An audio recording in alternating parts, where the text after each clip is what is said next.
Hola hola creepypasteros, les traigo otra creepypasta, bueno, disfrútenla.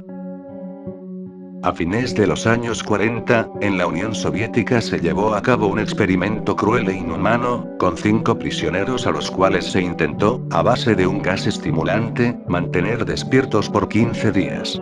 Llegado el día 15, cada uno de los 4 supervivientes, se había arrancado carne a sí mismo.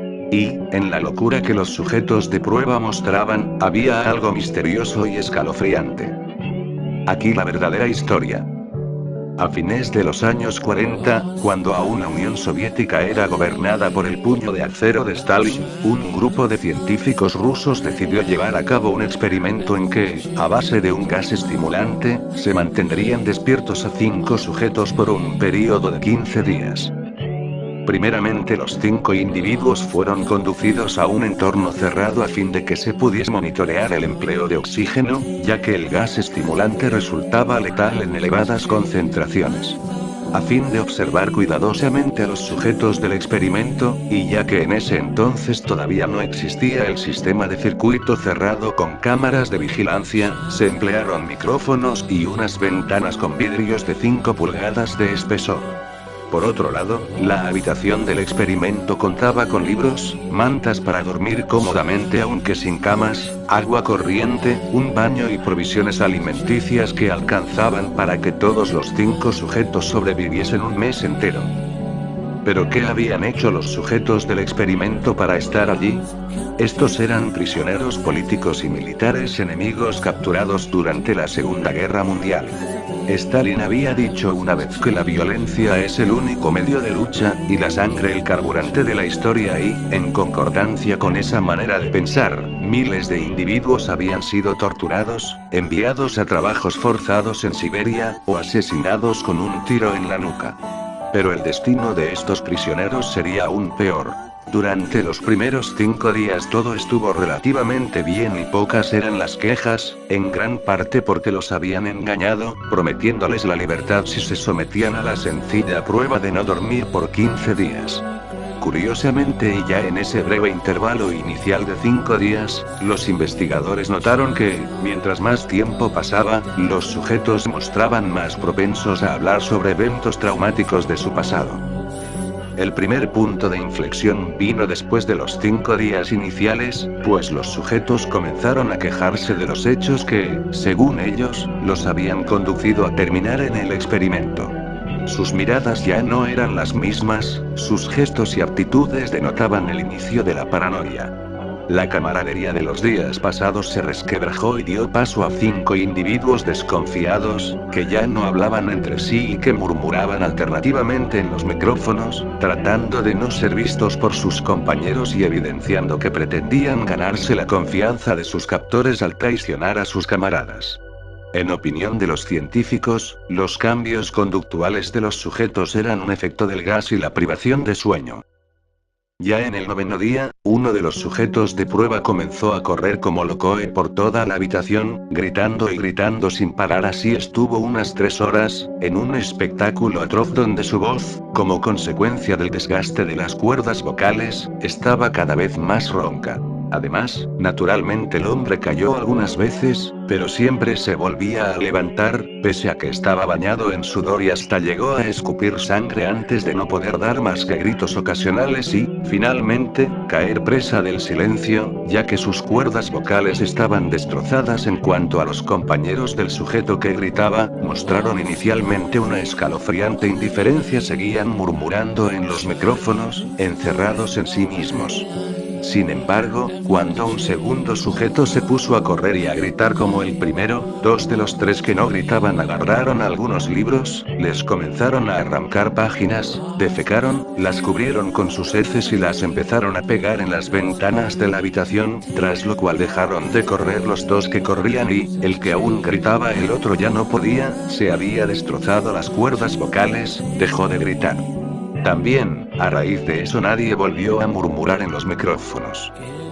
3 días después de lo sucedido con las ventanas, los investigadores quisieron revisar los micrófonos a ver si todavía funcionaban. Puesto que, desde lo sucedido con las ventanas, no se había escuchado ninguna palabra o ruido en los micrófonos, pese a que el consumo de oxígeno indicaba que los sujetos vivían y, además, era un nivel de consumo propio de quienes realizan ejercicios extenuantes. Llegado el día 14, la preocupación por el estado de los voluntarios era muy grande y los científicos hicieron algo que inicialmente no pensaban hacer puesto que podía alterar el curso del experimento. Trataron de llamar la atención de los sujetos de prueba. Para ese fin, emplearon un intercomunicador que hasta el momento había pasado desapercibido por los 5 prisioneros, quienes en ese momento escucharon una voz fría y autoritaria que les decía: abriremos el cuarto para comprobar el estado de los micrófonos. Aléjense de las puertas y acuéstense con las manos atrás en el suelo o se les disparará. A uno de ustedes se le otorgará la libertad si obedecen. Entonces, desde uno de los micrófonos, una voz dijo, en tono terminante y sin encontrar oposición en otras voces, algo que dejó atónitos a los investigadores: no queremos ser liberados. Lo antes descrito suscitó gran debate entre los científicos y los militares responsables del proyecto.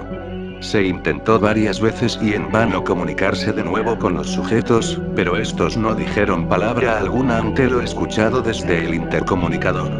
Así pues, al anochecer del día 15 se decidió abrir la puerta de la habitación y ver lo que por días cubrieron aquellas páginas arrancadas y llenas de excremento que, como viles trofeos de la miseria humana, tapaban los gruesos cristales del maldito recinto.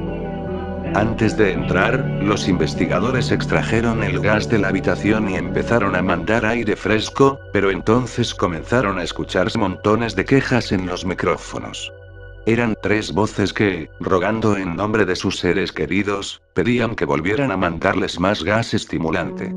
Sin embargo, el suministro de gas no se repuso y, cuando por fin abrieron la puerta, los sujetos de prueba vociferaron, con excepción del que tenía dañadas las cuerdas vocales. Este fue uno de los 4 supervivientes, los alaridos más fuertes y espantosos que jamás habían escuchado en toda su vida a aquellos aterrorizados soldados. Y es que nada, ni siquiera las balas zumbando en el campo de batalla o los cadáveres regados por las calles de Stalingrado que uno de los presentes había visto, nada se equiparaba al horror dantesco que tenían enfrente. Gran parte de la comida, que habría bastado para los últimos 5 días del suplicio, no había sido tocada en lo más mínimo. Todo el suelo estaba cubierto de una repugnante mezcla de sangre, agua, heces, orina, ya que el hueco de drenaje, que estaba en el centro de la habitación, había sido tapado con trozos de carne de las costillas y pantorrillas del sujeto muerto, cuyo cadáver yacía arrimado en la esquina izquierda del fondo, con la boca abierta, la cabeza ladeada, y la mirada inerte, aunque con un inusual gesto que parecía congelar la experiencia inefable de quien ha alcanzado la escabrosa cima del tormento. En cuanto a los supervivientes, estaban en tales condiciones que habrían hecho parecer criaturas de aspecto afable a los zombies. Se notaba que se habían arrancado pedazos de piel y carne con sus propias manos, ya que las puntas de sus dedos estaban destrozadas, y el hueso estaba expuesto en zonas donde no habrían podido sacar carne con sus propios dientes. Por otra parte, a más de las heridas provocadas por la carne y la piel que se habían arrancado, todos tenían muchas otras lesiones, la mayoría de ellas autoinfligidas. Y en cuanto al daño causado por la carne que se habían arrancado a sí mismos, era algo tan atroz que, debido principalmente a toda la cantidad de músculo intercostal que ya no tenían, podían vérseles los órganos internos, ya que desafortunadamente no habían comprometido suficientemente a sus órganos vitales como para perecer, excepto aquel que ahora reposaba muerto en la esquina, pues le faltaba aproximadamente medio hígado. Tenían los intestinos expuestos, palpitando por la comida que habían ingerido recientemente, y que no era el atún ni nada que contuvieran las latas en conserva que les dejaron para alimentarse decentemente, sino su propia carne. Bueno, esa fue la primera parte de la creepypastas. Si quieres oír las otras 2 partes, dale like, suscríbete y comparte con tus amigos. Vamos, que no cuesta nada. Nos vemos hasta la próxima.